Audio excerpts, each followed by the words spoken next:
Shao हुओ और दो एयर होस्टेस वीरान द्वीप पर फंस गए। चूंकि द्वीप पर जंगली जानवर थे, इसलिए रात में दोनों एयर होस्टेस को शियाओ हुओ के साथ चिपककर सोना पड़ा।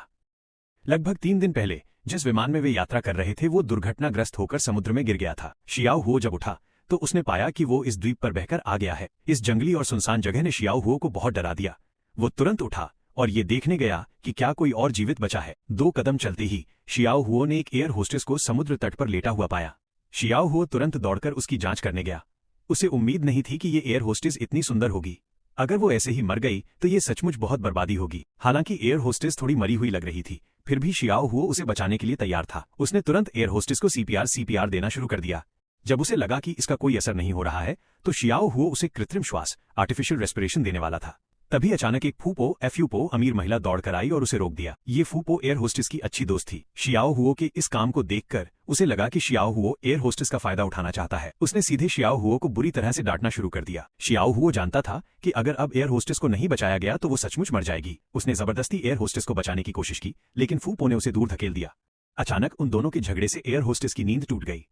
आंखें खोलते ही एयर होस्टेस घबरा गई। उसे लगा कि वे नरक यिनकाओ डीफू में आ गए हैं। एयर होस्टेस, हम कहाँ हैं? क्या हम मर गए? फूपो, बकवास मत करो। प्लेन क्रैश हो गया। हम वांगवांग द्वीप वांगवांग आइलैंड पर गिर गए हैं। यहाँ कुछ भी नहीं है, सिग्नल तक नहीं है।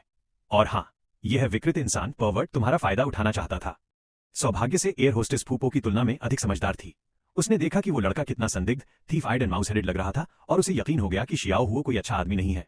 शियाओ हुओ को अब फूपो से बहस करने का मन नहीं था। सबसे जरूरी काम यह था कि पहले भोजन ढूंढकर पेट भरें और जीवित रहें। पता नहीं शियाओ हुओ कहां से मछली पकड़ने का एक औजार ले आया और समुद्र से कुछ बड़ी प्लेट फिश डीए बांजी पकड़ लाया। शियाओ हुओ ने सोचा, अब मेरे पास मछली है तो फूपो और एयर होस्टेस दोनों को मेरी बात माननी पड़ेगी। मछली तो मिल गई, लेकिन वे उसे कच्चा तो नहीं खा सकते थे।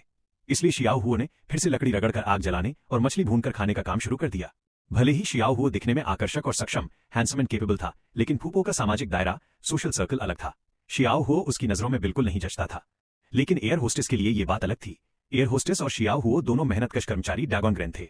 एयर होस्टेस शियाओ हुओ की बहुत प्रशंसा करती थी और यहां तक कि चुपके से उससे प्यार भी करने लगी थी। शियाओ हुओ ने केवल 2 मछलियां भूनी, एक एयर होस्टेस के लिए और एक अपने लिए। जहां तक फूपो का सवाल था वो किनारे खड़ी देखती रही। फूपो, अगर तुम मुझे नहीं दोगे तो भी मैं नहीं खाऊंगी। एयर होस्टेस का दिल पसीज गया और उसने फूपो को अपनी मछली का एक टुकड़ा देने का सोचा। फूपो भी बहुत भूखी थी और खाना चाहती थी, लेकिन फूपो प्रतिष्ठा फेस के लिए अपनी जान दांव पर लगाने dead set on saving face वाली थी। उसने साफ कह दिया कि वो भूख से मर जाएगी, लेकिन शियाओ हुओ की लाई हुई चीज नहीं खाएगी। जैसे ही फूपो का ध्यान हटा, एयर होस्टेस ने मछली का एक टुकड़ा उसके मुंह में ठूंस दिया।